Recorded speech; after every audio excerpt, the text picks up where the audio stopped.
2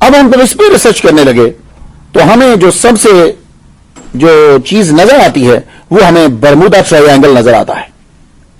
گفتگو بھی جاری ہے, اجازت دیجیے. وآخر دعوانا الحمدللہ رب العالمین.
بتائیے kulfi winner and the subject line and in the body put your first and last name and of course we need your contact number as well. Prize at sunizvideo.com. اس وقت آپ کو لے کے چلنا ہے ہمارے سیگمنٹ کی طرف جس کا نام ہے اسلام اور ہماری زندگی. مولانا مختار نعیمی صاحب ہمارے ساتھ لائن پہ موجود ہیں اور once again آج اذان مغرب کا وقت ہے 5:50 ان سے بات کرتے ہیں. السلام علیکم. وعلیکم السلام. اعوذ باللہ السمیع العلیم من الشیطان الرجیم. بسم اللہ الرحمن الرحیم. تمام نبیوں کے سردار حضرت محمد صلی اللہ علیہ وآلہ وسلم اور تمام مذاہب کے سردار دین اسلام کے پیروکاروں السلام علیکم ورحمۃ اللہ تعالی وبرکاتہ. آج ہمارے ٹاپک کا چوتھا حصہ ہے. تو سوال یہ تھا کہ اگر دجال حضور صلی اللہ علیہ وآلہ وسلم کے دور میں تھا تو اب کہاں ہے؟ محققین کا خیال ہے کہ دجال جس قوم کا نجات دہندہ ہے وہ اتنی پاورفل ہے کہ زمین کی ایسی چھان بین کر دے کہ جیسے فلٹر جو ہے وہ پانی کی کرتا ہے. وہ دل و جان سے اسے ڈھونڈ رہے ہیں تو پھر بھی کیوں نہیں مل رہا؟ تو اس سے لگتا ہے کہ وہ کسی ایسی جگہ میں ہے کہ جہاں انسانی اپروچ نہیں ہے اور نہ ہی انسانی آلات کی اپروچ ہے. تو میں نے جو تحقیق کی پھر میں یہی پہنچا کہ وہ جگہ صرف برمودا ٹرائی اینگل ہی ہے. اس کے علاوہ اور کوئی ایسی جگہ نہیں ہے کہ جہاں اسے ڈھونڈا نہ جا سکے. یہ برمودا بحر اوقیانوس کے کل 300 جزیروں پر مشتمل ہے. صرف 20 جزیروں پر انسانی مخلوق ہے، انسان ہیں، لیکن وہ بھی بہت کم تعداد میں. اور جو علاقہ خطرناک سمجھا جاتا ہے اسے برمودا ٹرائی اینگل کہتے ہیں. برمودا تکون جو ہے اس کا کل رقبہ 11,40,000 مربع کلومیٹر ہے. اس کا شمالی سرا جزائر برمودا، جنوب مشرقی سرا پورٹو ریکو، جنوب مغربی سرا اس کا میامی ہے، میامی فلوریڈا. آپ جانتے ہیں کہ فلوریڈا کا معنی کیا ہے؟ اس کا معنی ہے اس خدا کا شہر جس کا انتظار کیا جا رہا ہے. یہ جو جگہ ہے 1850 میں یہ برمودا تکون اور اس کے قریب علاقے میں 50 سے زائد کشتیاں غائب ہو گئی. اکثر ڈوبے ہوئے بحری جہاز امریکی ریاست کے ماتحت تھے. پہلا بحری جہاز جو اس کے اندر ڈوبا 340 افراد لے کر وہ غائب ہو گیا اسی کے اندر. پھر اس کے کچھ عرصے بعد ایک آبدوز 1968 میں 1968 میں 99 افراد کو لے کر غائب ہو گئی اسی جگہ میں. 5 دسمبر 1945 کو تقریباً 2:10 میں امریکی ریاست فلوریڈا کی ایئر بیس سے 5 طیارے اڑے تھے. 4 بجے ایک طیارے کا پیغام آیا. پائلٹ بولتا ہے عجیب و غریب صورتحال کا سامنا ہے، میں زمین نہیں دیکھ پا رہا ہوں، میں اپنی جگہ کا تعین نہیں کر پا رہا، ہم فضا میں کہیں گم ہو گئے ہیں. ایئر بیس سے پیغام آتا ہے مغرب کی طرف اڑان جاری رکھو. پائلٹ کہتا ہے مجھے نہیں پتا چل رہا کہ مغربی سمت کہاں ہے. اور جب وہ یہ میسج پہنچا رہا تھا واپس اس وقت سورج غروب ہونے کا ٹائم تھا، 4-5 کا ٹائم تھا، تو اس کو سورج دیکھ لینا چاہیے تھا. تو اگر نیویگیشن کام نہیں کر رہے تو سورج غروب ہونے کا وقت تھا، سورج دیکھ کر ہی سمت کا تعین کر لیتے. مگر پائلٹ تعین نہیں کر پائے، آخر کار رابطہ ٹوٹ گیا اور یہ 5 جہاز بھی یہاں کے یہی غائب ہو گئے. ان 5 طیاروں کو تلاش کرنے کے لیے 5 دسمبر شام 7:30 پہ پھر ایک اور طیارہ بھیجا گیا.